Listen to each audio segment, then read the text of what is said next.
Oh, I guess the trail goes down that way. But I guess this is where we're gonna call it City of Concord. That's where we are. It goes down that way, but yeah. Nah, let's go. I'm hungry. So everybody's in pain.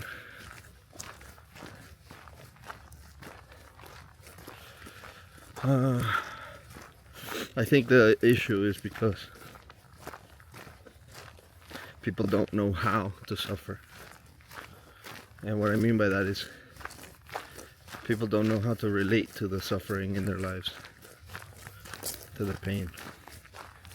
It's like this trail, for example. You keep walking, your feet hurt, your muscles ache, your lungs need air, you get tired. All of those things can be considered painful, right? Or let's use a different word. Let's say dissatisfactory or uncomfortable.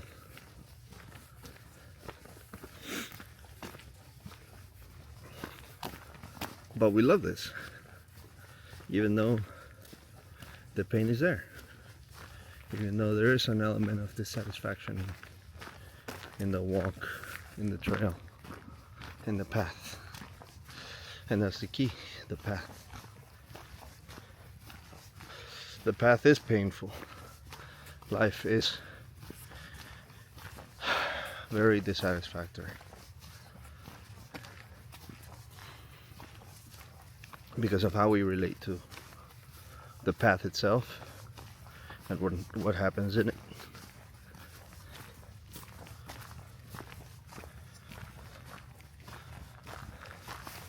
If you focus on your feet hurting when you're walking, it will hurt more. If you focus on how tired you are, you'll want to stop and not keep going and give up.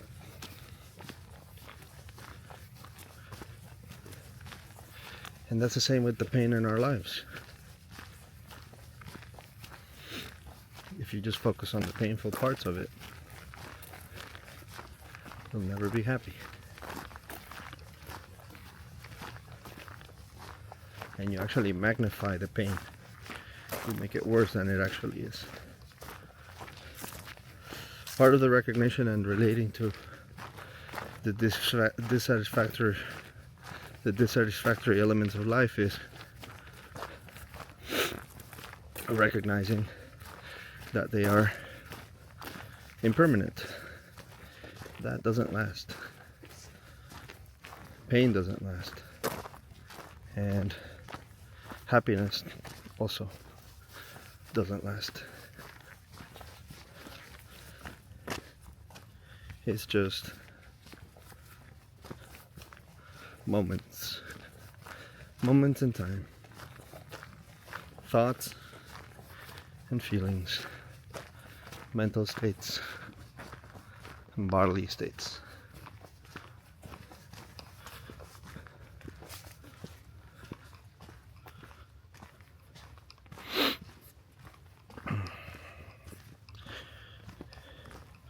And because we don't know how to relate to the pain, and on the opposite side of the spectrum, the pleasure,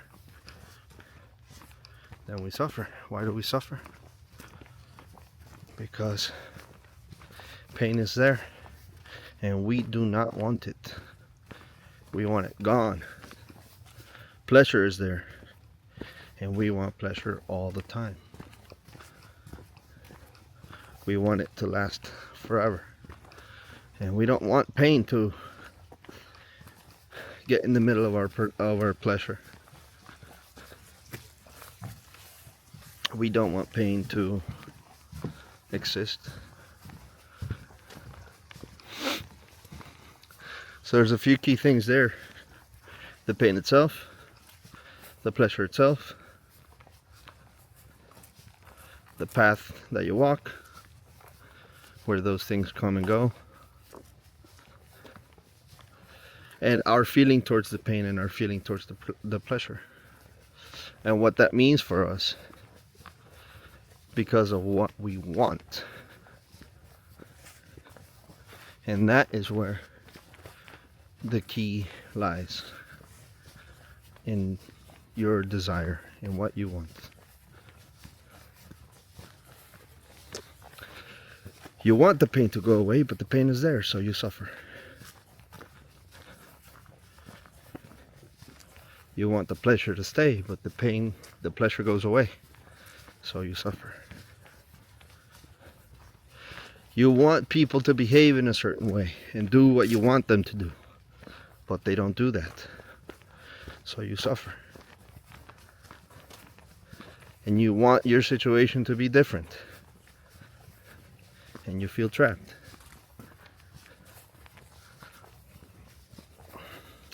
Yet the situation remains, so you feel pain.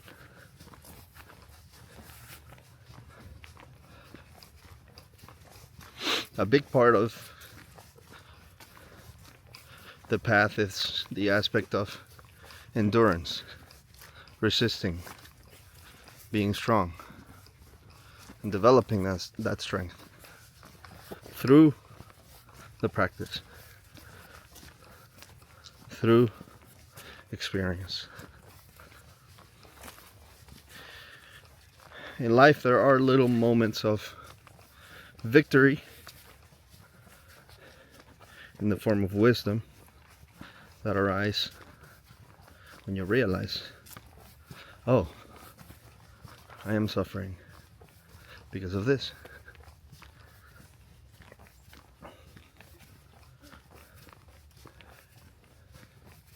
And I'm having trouble because of my own mind, because of the mind that wants and craves.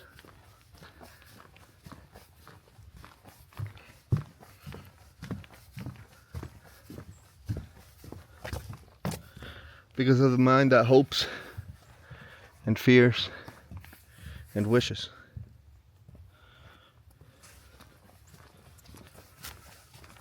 Instead of dwelling in reality and seeing things for what they are.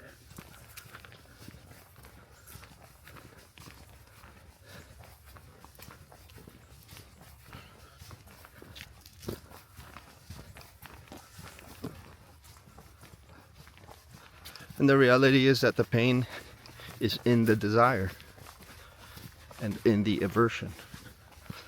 Wanting something or pushing something away. And how we relate to that pulling and pushing. That's why the training is about observing and understanding that process of pushing and pulling. Some people, all they know how to do is push others. And they push. Pushing other people, imagine what they're doing to themselves.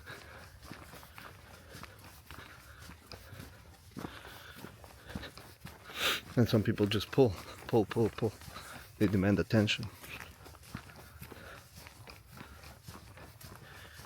They demand too much.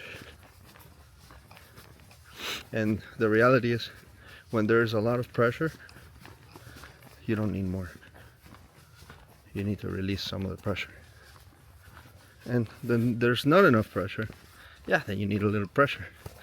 And you add incremental pressure here and pressure there, until you get to a stable level of balance and equanimity, somewhere that the level is just right. And it's the same with our desires and our aversion.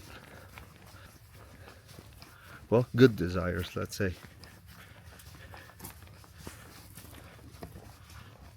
Again, it has to do with how you relate to it. So if you think, I want more, and I want more, that will cause you pain.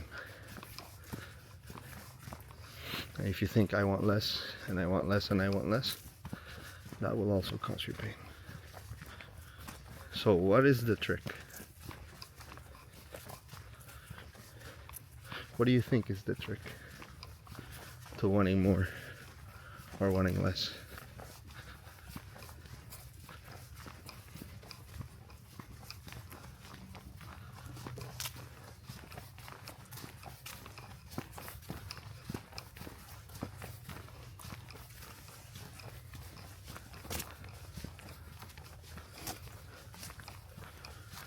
The trick is to be happy with what you actually have, and be happy with what you don't have.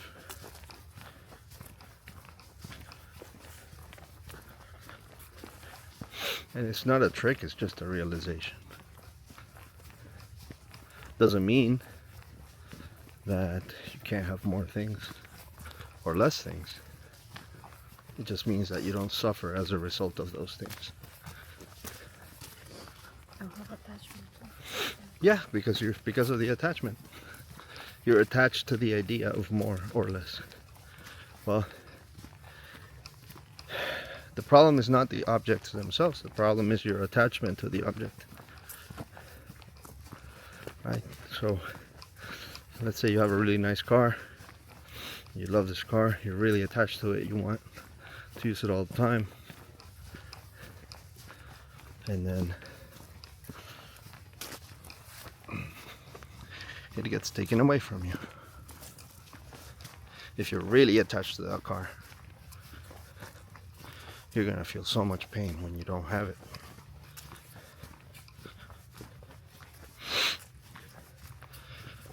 But if you're not attached to the car and you do have it and then it's gone, well, you don't feel pain as a result. It's the same you have.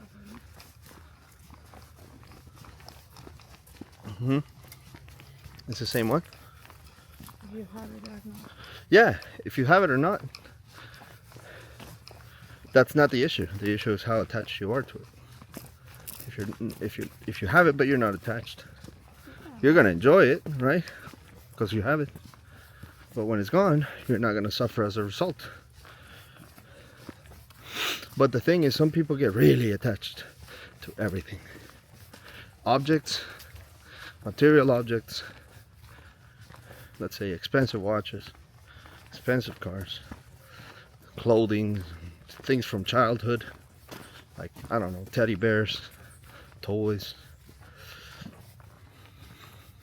And here's where it gets really interesting, which is like the part about people. You know, people get really attached to other people. That's it, and that's it. Yeah, I mean, you could throw out a watch or sell it or something, you know. But people, huh? Yeah. But people, well, that's why people end up in like really toxic relationships for a very long time, because they're addicted to the pain. They're attached to the person, so they allow toxicity. And most of all, it's being attached to your ideas. Well, what you think are your ideas. It's the mind. The mind is the one who pushes that attachment, because the mind wants to control you.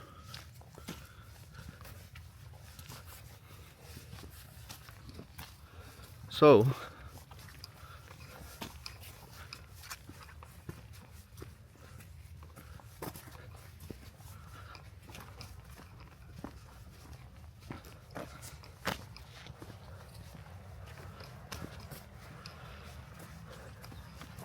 how do you work on attachment? Well, again, as I said, it's not the object that's the problem. It's not the money. It's not the wealth. It's not the person that has to change. I mentioned in the beginning of the conversation the whole impermanence. Things don't last. Well, people don't last. Situations don't last. Your mind doesn't last. Your attitudes don't last. But the thing is, you want them to. You become so attached to that way of thinking, so attached to that feeling, that you think your thoughts are correct and you are right.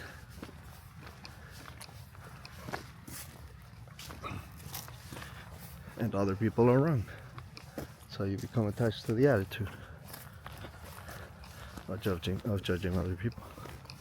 And that egocentric sort of point of view of, I am right. And then you can be wrong all the time. But because you're so attached, especially when you get proven wrong, then you suffer on account of that. And we all know many people who are like this. They think they're so right. Meanwhile, they live in hell. They live in pain all the time. And they blame other people for that pain or situations. Well, they never looked at their own mind. They never looked at their own situation, and they never got the teaching. So living in ignorance is a big part of that.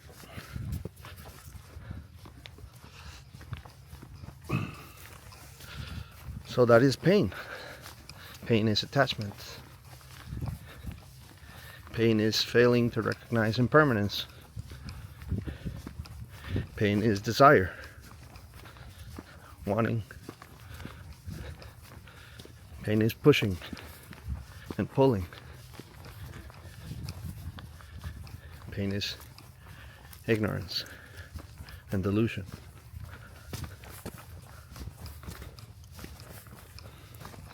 Pain is the attitude that you have toward every other thing, including yourself. And pain becomes very real because you don't take the responsibility upon yourself to work on your own suffering. So you make other people suffer because of what you say, because of what you do. So you are perpetuating that cycle of pain by not taking it upon yourself to figure out your own situation, to deal with pain, to deal with suffering.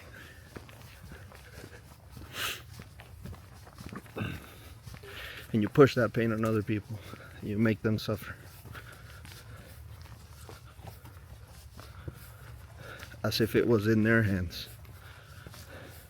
Whether you feel pleasure or pain. Whether you feel happy or sad. It's not in their hands, it's in yours. But it's easy to blame. That's the low-hanging fruit. Let me just blame something else for my unhappiness. So I don't have to look at my own life. So I don't have to look at my own choices.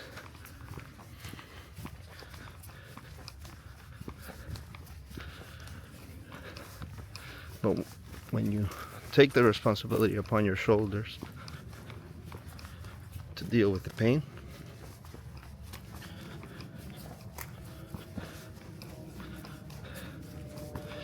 you set the pain free. And in that way you deal with the pain of the world. When you don't perpetuate that pain, you free that pain. And when you don't cause pain to others, at the very least, you are freeing them from your own pain. And that is a very beautiful attitude and behavior to have.